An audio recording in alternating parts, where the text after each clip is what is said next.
Thank you for being here at 5 o'clock. I'm Erin Christie. At least 11 Americans are dead and other U.S. citizens missing as the fighting intensifies between Israeli forces and Hamas. The Palestinian militant group now threatening to kill hostages, one for every new civilian home bombed without warning in Gaza, they say.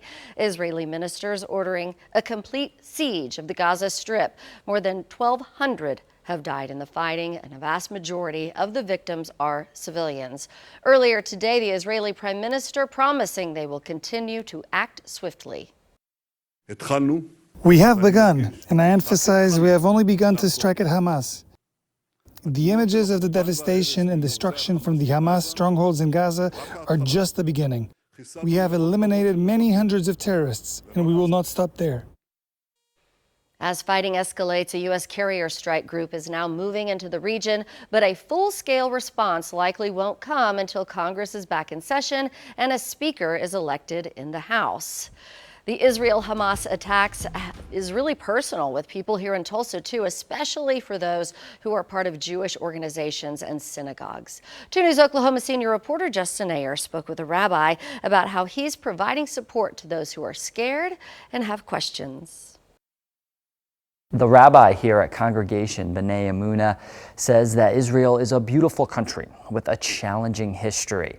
Despite these dark, gut-wrenching times, he's an optimist and he's staying hopeful for peace. After a busy weekend of Simchat Torah activities at the B'nai Emunah synagogue, activities were sparse inside the congregation, but the minds and hearts of its members and Principal Rabbi Daniel Kaiman were racing. When I see grandmothers being kidnapped, and children, and that feels very heart-wrenching. Kaiman tells me he has family in the Israeli city of Ashdod, which sustained rocket attacks. Some of his late cousins have been called up to fight. We don't know where they're serving, and we don't know what they're doing. The rabbi here at the synagogue says many members of the congregation are coming to him and asking how they get through this difficult time, even just members of the community.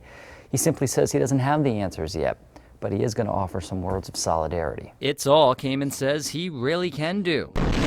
After all, the war had just begun. But one Israeli lady who used to live in Tulsa read Kaiman's Facebook post, where he prayed for peace and hope moving forward. She wrote back, "Thank you," from her bomb shelter. In Tulsa, Justin Ayer, 2 News, Oklahoma. Kaiman says he wants Tulsans to realize that for some, this war is at the top of their minds, and the more others realize that through their conversations with those people, the more comforting it will be for those impacted.